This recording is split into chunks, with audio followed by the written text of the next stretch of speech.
Welcome again, listeners, to Community Radio Northern Beaches, 88.7 and 90.3 FM, and streaming live around the world, of course, on our website, www.rnb.org.au. Our program is Community Voices, and I'm Michael Lester. The ABC is probably one of the most trusted institutions in an era of declining and precipitously falling trust in institutions, particularly when it comes to its reliability and objectivity and acceptance of its news products. Over the 90 or so years since it's been established as a publicly owned and publicly funded public broadcaster, it's had a huge impact in shaping our cultural identity and awareness and telling our stories to us.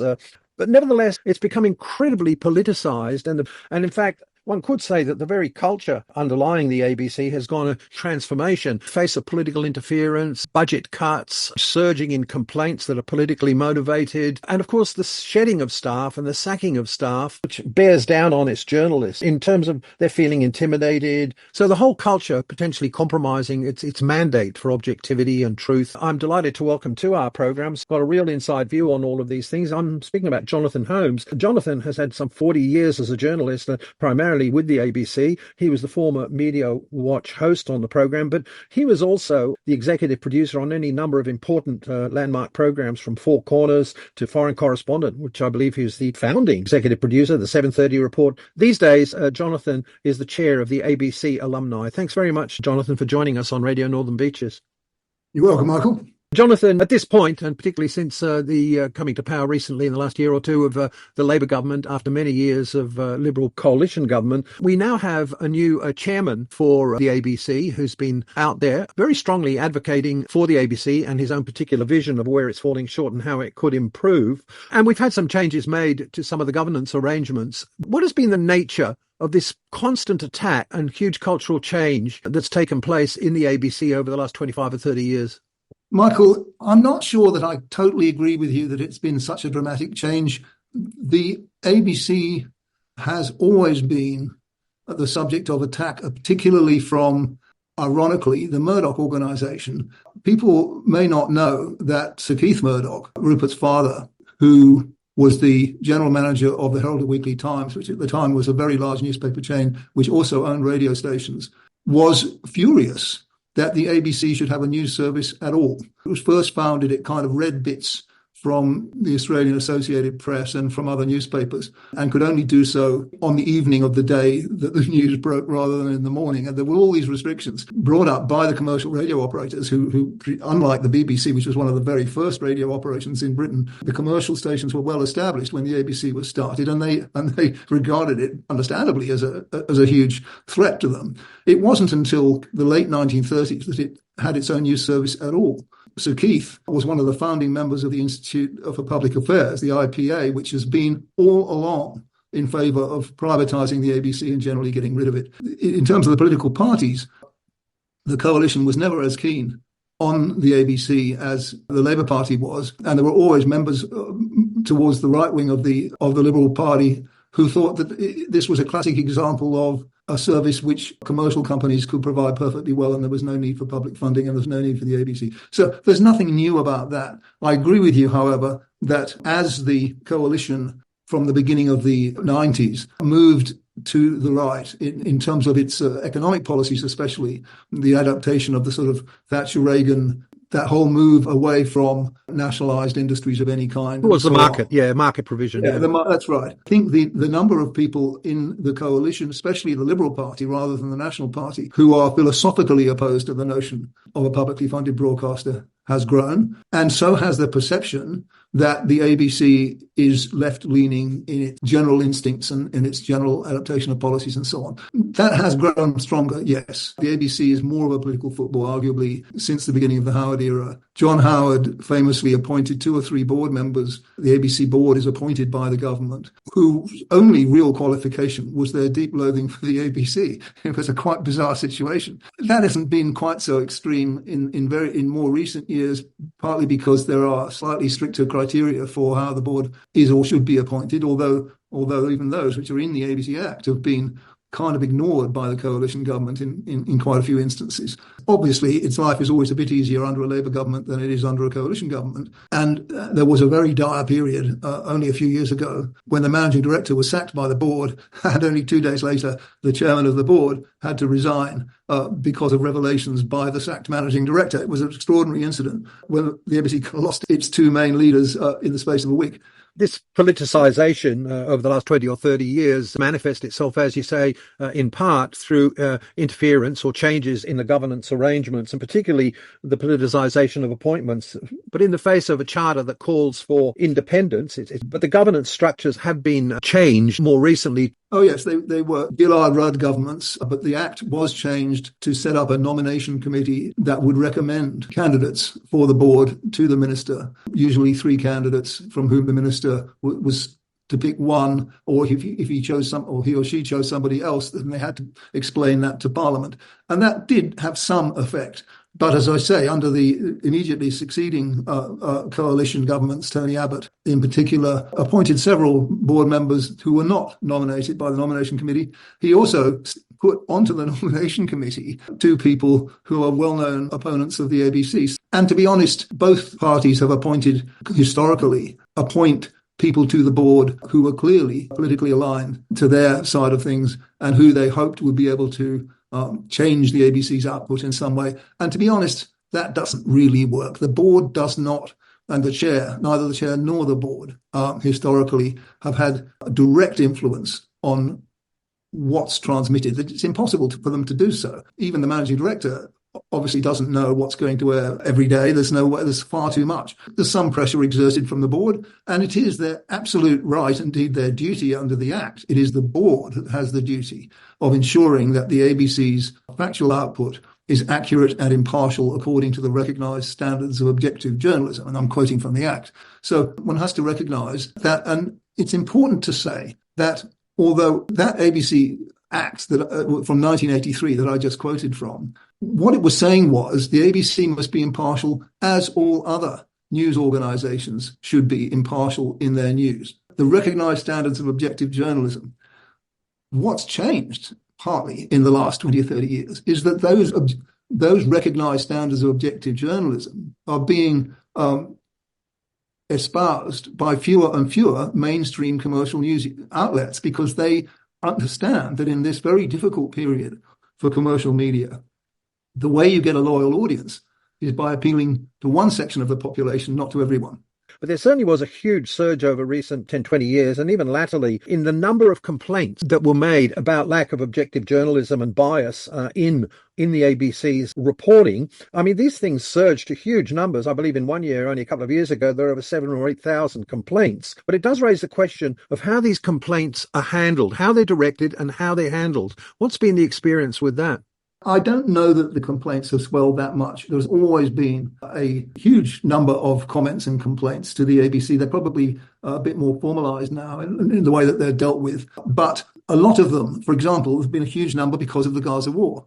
People who are on one side or the other of that very bitter conflict and of course, very long-lasting conflict, see bias if they don't hear their own views reflected directly. It's really not difficult for the ABC to cope with that. It's normal, it's natural. If there's factual errors identified, those sorts of things, the ABC should and does usually correct them.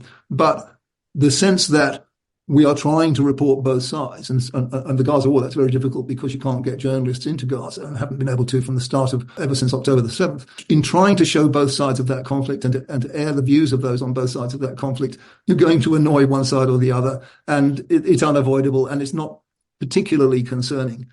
I think there has been, even more than back in Sir Keith Murdoch's day, in recent years, a concentrated attack by the Murdoch-owned news outlets in Australia, particularly Sky News Australia, on the ABC. It's always been in the Murdoch creed that public broadcasting is a bad thing, but the people who view Sky News don't view much else. And they tend to be quite politically motivated people who, for example, turn up at branch meetings of the Liberal Party or they turn up at branch meetings of the National Party, and they will echo what they have read or heard about. And the Australian is the other Murdoch outlet that's absolutely apparently obsessed with the ABC. And again, it's always been so, but it's got more ferocious in recent years.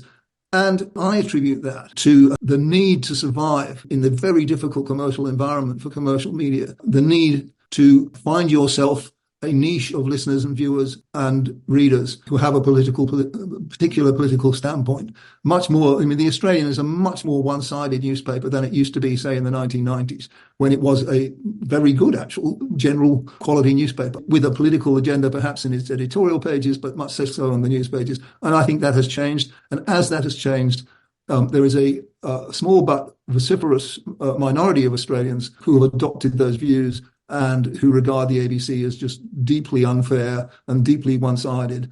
Our guest here on Community Voices Radio Northern Beaches is Jonathan Holmes, who's the chair of the ABC Alumni, a former executive producer of many programs, Four Corners, Foreign Correspondent over the years in the ABC, and the former host of Media Watch. Jonathan, these complaints, in terms of the procedures, they're prototypically handled within the ABC itself, haven't they, through an editorial director, although I believe in recent times there's been a move to set up something a bit more independent in the form, is that right, of an ombudsman. And a lot of these complaints, I understand from reporting in the press and elsewhere, are directed directly by outside interests, directly at members of the board, members of the staff, and are very specifically pursued in some of these ways, not even necessarily going through appropriate channels and independent processes.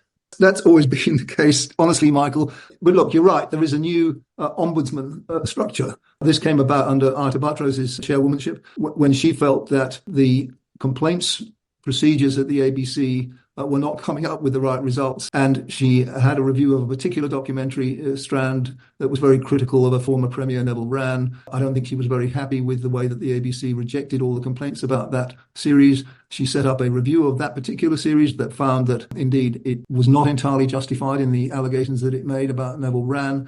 And as a result of that, she agreed to appointment of an ABC ombudsman who would not report, and this is very unusual, not report to the managing director, but directly to the board, that she would not be responsible, or as it happens, I mean, the ombudsman would not be part of the line management at all, but would be in charge of the complaints mechanism. That's been running for 2 or 3 years. The ombudsman, Fiona Cameron, I think her name is, came from, ironic, ACMA, the regulator, so she's kind of already used to handling some of these issues. She's got a management history, media management rather than an active journalist. But look, I think she's done a good job. I think I don't have any arguments with the way that she's handled the complaints since she was appointed. For the most part, I think they've been fair and sensible. It's really a minor tweak, to be honest. The procedures are still basically internal. And if people are unhappy, they can go to ACMA still and complain to ACMA. And occasionally that's happened. And occasionally ACMA has decided differently from the ABC. But this is all what you would expect as a public broadcaster. I don't really have too many concerns about either the level of complaints or the way that they're handled. The ABC is still a robustly independent organisation and it doesn't pay too much attention. I guess the point, if there was one behind the question, was not so much some of those aspects, but the question that perhaps people within the organisation are being approached directly and lobbied directly by interests. Well, again, I'm sorry to keep saying this, 'twas ever thus. I think it is more formal now than it perhaps used to be. I'll tell you a little story if you've got time. When I was executive producer of Four Corners back in the early 1980s, when I first came to Australia, and I wasn't really all that used to the culture, and I got a handwritten letter from North Queensland accusing us of being a cell of the Communist Party. And to be honest, I didn't take it very seriously. So this came directly to me and I wrote directly back to the complainant saying, fair cop. Of course, not many people have spotted this, but we are indeed a cell of the Communist Party with our allegiance to Russia. And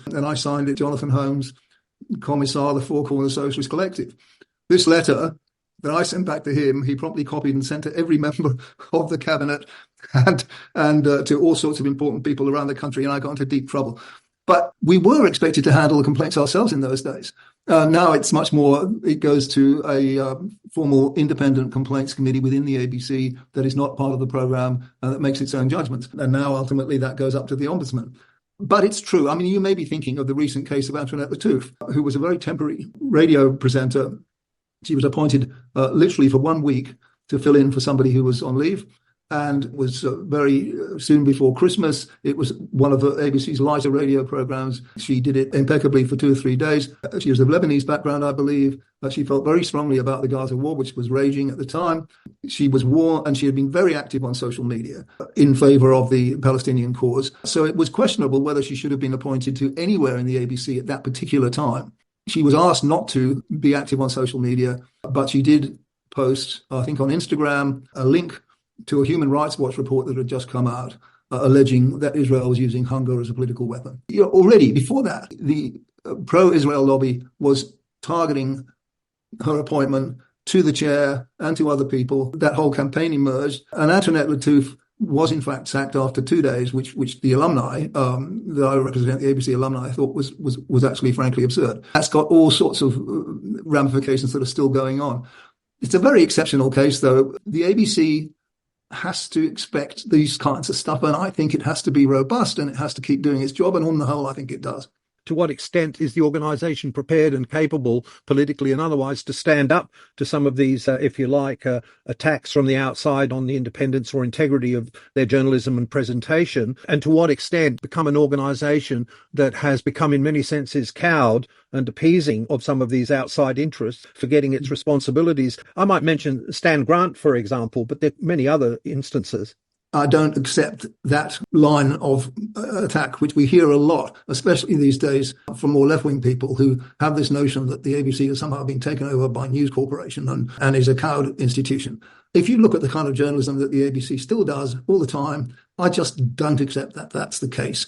I think that chair who sacked Michelle Guthrie, and who was probably had to resign himself, he was trying to get journalists sacked because they were upsetting the Turnbull government. That was a shocking example of how not to be a chairman of the ABC. But his successor, Ita Buttrose, and I'm sure her successor, Kim Williams, are both perfectly capable of insisting on the ABC's independence, and certainly Ita did so in no uncertain terms. It's always going to be a battle for public broadcasters funded by the taxpayer and therefore funded, in its own eyes anyway, by the government. There's always going to be a question of maintaining its independence, and the struggle goes on. But I don't accept that the ABC has somehow become a more compliant or intimidated organisation. I think what has happened to some extent, which has annoyed people, is that it has made more strenuous efforts to be politically impartial on some programmes. Like Q&A or like Insiders, you see people from News Corporation being invited onto the platforms, and a lot of viewers think this is an outrage. Well, it's not an outrage. It's trying to present, after all, more than 50%, just under or just over 50% vote for the coalition in this country every election. Our guest here on Community Voices is Jonathan Holmes. As we mentioned up the top, and as we know, there is a new chair for the ABC, Kim Williams, a very distinguished Australian in many respects, both personally and professionally. He's taken a very high-profile public role, not least for a chairman, I guess, since his appointment this year, in getting out there and making very worthy speeches in support of the ABC and its mission, and critical, and with many of his own ideas and suggestions at how it needs to improve its performance. He argues that we need the ABC even more now because of the existential challenges that liberal democracy faces from new media and commercial outlets. His position, which is admirable in my view, is absolutely, as you say, that in the era of social media, when the spreading of lies and misinformation is not only so widespread but so fast, that having trusted mainstream media organizations is more important than ever. The trust is waning in most media organizations, because people get all this rubbish on their social media, that some of which is very credible. And the ABC is the most trusted news organization. It's slightly less trusted than it used to be, and I attribute that to the continual attacks by politicians and particularly by the Murdoch News Organization. But it retains, and it must, and as Kim keeps saying, it must be regarded as objective and impartial if it's going to retain that trust. It cannot afford to be seen to be looking after particular constituencies, whether it be the yes vote in the referendum, for example, rather than the no vote, or particular sides of the Gaza conflict. It's got to be seen as impartial. This is what Kim is stressing over and over again. He's also being very ambitious about what he'd like to see the ABC doing in all sorts of areas. Can we perhaps take the case of news? He's a little critical, isn't he, of ABC News presentations? Is it along the lines that it's become a bit tabloid, a bit sensationalist, rather than taking on the big picture issues? To be fair, the critical parts have been in an interview that he did with Kerry O'Brien, a long interview at the Bar and Writers Festival, where he was more critical than he has been in his formal speeches, and also in what he thought was a private conversation with Radio National staff, which inevitably leaked to the Sydney Morning Herald and The Age. But look, the essence of what he's saying was, and I think a lot of people would have agreed with him, is that there is too much social lifestyle type of news high up on the agenda, especially at ABC Online, which is where most people these days get their news on their phones rather than on their television sets. The big international stories tend to get downgraded, and local crime and local lifestyle stuff tends to get upgraded. I think that he's right, and I think it's also already changing. If you look at ABC News app now on your phone, you will tend to see the major stories, international stories and things high up on the agenda. Yes, and he said it's bland, a bit too bland. He's saying it's a bit too tabloid, as you said. He's used those words. Gives rise, your comments there, to the question about online and streaming. This must pose, and I think he's articulated too, hasn't he, a big challenge to a broadcasting network with the move to streaming and competition and podcasting and everything. Again, there's not, like, the ABC has been going through its so-called digital transformation for at least a decade. And, long before Kim got there, the ABC's managing director, David Anderson, has been trying to steer it that way. His predecessor was trying to steer it. It's essential. I mean, the number of people who watch live television now is tiny. The average age of the people who watch the ABC 7 p.m. bulletin on television is about 72. That's not the way that people get their news. It's not the way that people get their entertainment. It's not the way that they watch drama. They don't watch the ABC live on television. And in fact, no commercial television bothers with drama anymore. It just simply doesn't pay. So, yes, that's all true. And yes, I think Kim thinks that, for example, he doesn't like iView. He doesn't think it's good enough. The ABC pioneered that kind of streaming television for broadcasters, but it's got out of date. It's a bit clunky. It's a bit hard to use. It's hard to find what you need. And obviously, those things need to improve. And I don't think Kim's saying anything new in that. Everybody recognizes inside every commercial news organization, every media organization, as well as the ABC, that our audiences are now on telephones. Our audiences are online, they're on YouTube, they're on the streaming platforms, and our programs have to go to those platforms, including TikTok and Instagram and so on. If we're not putting stuff out on those platforms, then people under 40 are not going to see us at all. Jonathan, Kim Williams has also spoken about trying to build the organisation, and particularly, I guess, Radio National, as a national campfire. I guess he envisages a broad, open discussion among all sorts of different views in the community. But I wonder, in terms of the fact of the reality of the world we live in now, with such culture war divisions, silos through social media, there's an apparent inability for people to talk, let alone listen to each other. How realistic is this vision, and how does he see it putting it in place? I don't know how realistic it is, Michael. It's certainly true that radio, especially, operates and has done for donkey's years on silos.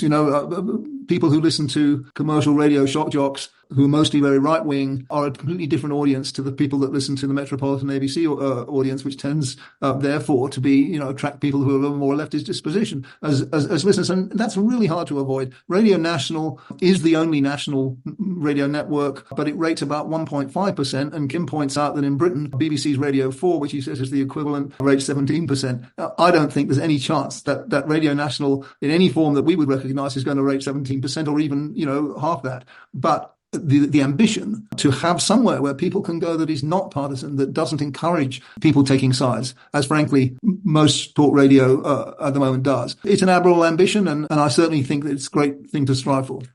What is the key difference that has BBC Radio 4 commanding such a large share of the listening audience on a national basis? Is it in the programming, or is it in the structure of the radio services around the country? What is it?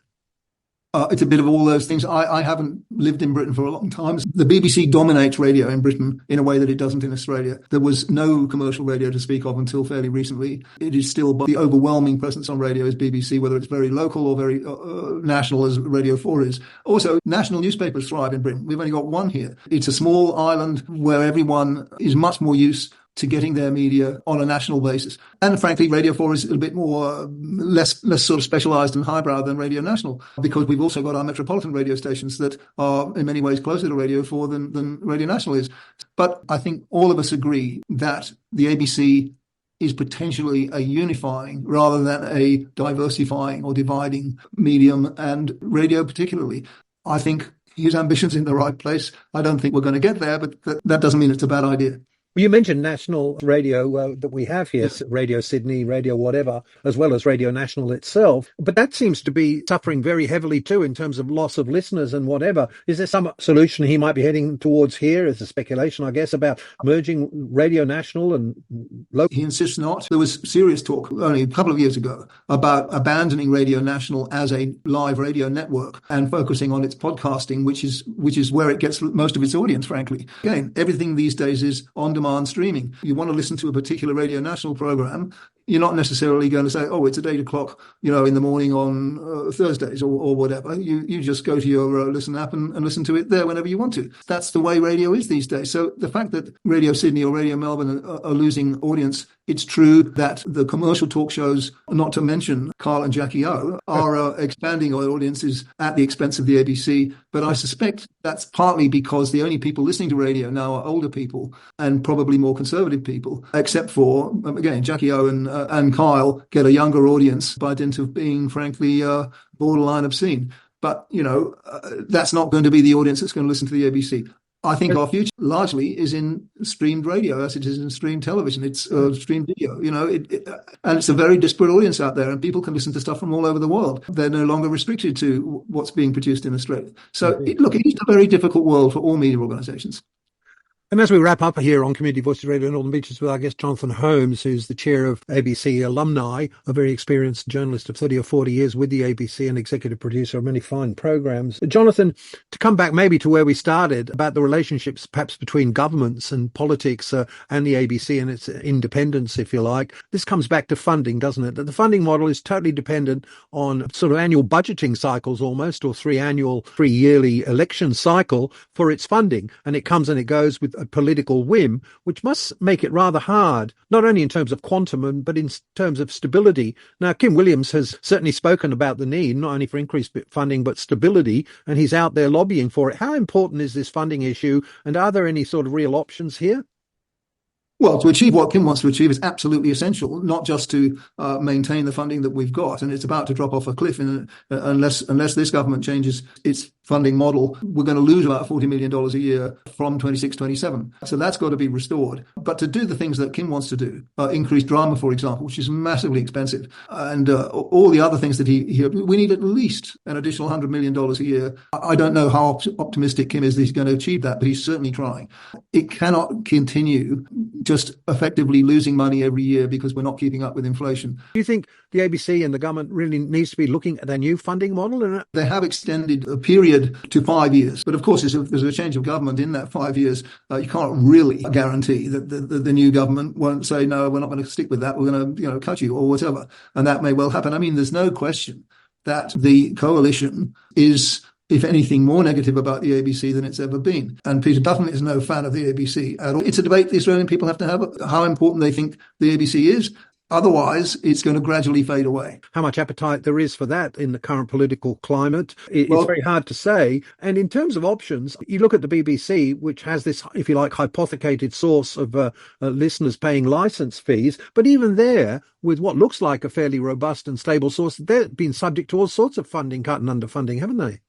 Well, they have. And again, because people can get so much more now from media from all over the world, the idea that you would pay a license fee to listen to the BBC or watch the BBC, you may happen not to do so at all. That's a very contentious method of funding. And arguably, the ABC is less, because it comes out of the general budget and people aren't actually paying for the ABC in the way they are when they get a license fee in Britain. It's less objectionable to many people. But yes, we've got to think about models of funding. We've got to think about duration of funding. We've got to think about how much people are prepared to have taken out of their taxes to pay for the ABC. And that means the ABC needs to go on reaching lots of people, because otherwise it will lose its political support, which currently is fairly strong. It's the taxpayers' money, not the government's money. It's the public's money. And we serve the public, or the ABC serves the public. That's a distinction that always has to be fought for, and I'm sure always will be fought for. And not particularly well understood. Thank you very much, Jonathan Holmes, for joining us here on Community Voices Radio Northern Beaches. Jonathan, the former Media Watch host, currently the ABC Alumni Chair. Thank you, Jonathan. Thank you, Michael.